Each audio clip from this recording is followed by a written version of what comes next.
May mga showbiz personality pang bumisita sa burol ng yumaong veteran actress at movie icon na si Gloria Romero. Kabilang sa mga dumating si Kapuso Prime Princess Barbie Forteza na nakasama si Gloria sa Kapuso Prime series na Meant to Be, pati na ang Afternoon Prime series na Half Sisters. Dumalaw rin ang iba pang celebrities gaya ni Tonton Gutierrez, Glidel Mercado, Ay de las Alas, Snooki Serna, Tirso Cruz III, Cherry Pie Picache, Nino Mulak, Celia Rodriguez, Nova Villa, Perla Bautista at Star for All Seasons Vilma Santos. Nagpaabot naman ng pakikiramay si Pangulong Bongbong Marcos na nakasama si Gloria sa Ferdinand Marcos Sr. biopic na iginuhit ng tadhana noong 1965. Ito ang GMA Regional TV News. Patay ang isang lalaki sa Davao Occidental matapos malunod ng subukang iligtas ang kalabaw na tinangay ng baha. Nakabaon na sa lupa ang ilang parte ng katawan ng biktima ng matagpuan ng mga residente sa Barangay Kadaatan sa bayan ng Santa Maria. Batay sa investigasyon, nakainom ang biktima nang magpunta siya sa ilog matapos malamang inanod ng baha ang alagang kalabaw. Walang nakitang foul play ang mga pulis sa insidente. Ayaw na rin ipa-autopsy ng pamilya ang bangkay ng biktima. Abot sa mahigit 100 milyong pisong halaga ng iligal na droga ang nasabat sa dalawang drug suspect sa Agusan del Sur.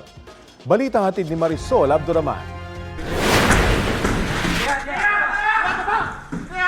Matapos bentahan ng 2 kilo ng shabu ang mga nagkunwaring buyer, agad inaresto ng PDEA Region 13 ang mga suspect na ito na matagal na umano nilang sinusubaybayan. Konektado umano sila sa grupo na nahulihan ng 57 na kilo ng shabu sa Liluan Seaport November nung nakaraang taon. Big time po ito na grupo. Kasi isang grupo lang to sila, ma'am. Yung details ng mga name of group members, hindi pa natin pwede ma-enable. Bukod sa 2 kilo ng shabu, nakuha sa kanila ang 14 pang kilo, kaya umabot sa 16 na kilong shabu ang na-recover na nagkakahalaga ng 108 million pesos. Mayroon sa sandalang na 14 kilos doon. Kaya nakuha natin yung dala-dala pa nila na extra na shabu na was meant for future transactions pa sana. Sa impormasyon ng PDEA, galing dito sa Metro Manila ang mga nasabat na droga at target sanang ibenta sa iba't ibang lugar sa Region 13 at posibleng sa iba pang rehiyon. Naipusit daw ang droga ng mga suspects na nagkunwaring mga courier. Nakalagay sa mga courier na box. Nireposing lahat. Kaya nakuha sa doon sa box ng mga courier. Sila nagbit-bit ng mga courier nito to Mindanao. Through by land, ma'am. Nakuha rin sa dalawa ang digital weighing scale, pipe at iba pang drug paraphernalia. Wala pang pahayag ang mga suspect. Patuloy naman ang investigasyon sa krimen para matukoy ang mga kasabwat ng mga nahuling suspect. Marisol Abduraman, nagbabalita para sa GMA Integrated News. Fitspiration si Kapuso Prime action hero Ruru Madrid sa latest cover ng Esquire Philippines. Showing his toned physique si Ruru na living his dreams na raw bilang isa sa mga maningning na action stars ng ating henerasyon. Tampok sa magazine issue ang makulay na showbiz journey ni Ruru. Mula sa pagiging protege contestant, pagkilala bilang Best Supporting Actor sa MMFF at pati ang pagbabalik niya bilang si Lolong. Chika ni Ruru sa GMA Integrated News, kung maaksyon ang Week 1 ng Lolong Bayani ng Bayan, asahan ang mas action-packed adventure sa mga susunod pang linggo.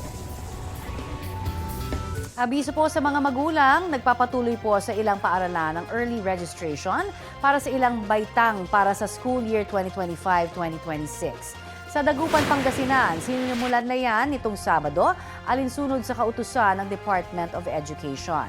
Sa ilalim po ng memorandum, inaanyayahan ng mga paaralan na magsagawa ng early registration para sa mga incoming kindergarten at grades 1, 7 at 11 students. Hanggang February 15 yan. Paalala rin po ng DepEd, mahigpit na sundin ang cut-off sa edad ng mga papasok pa lang sa kinder. Dapat daw ay 5 taong gulang na ang bata pagsapit ng August 31.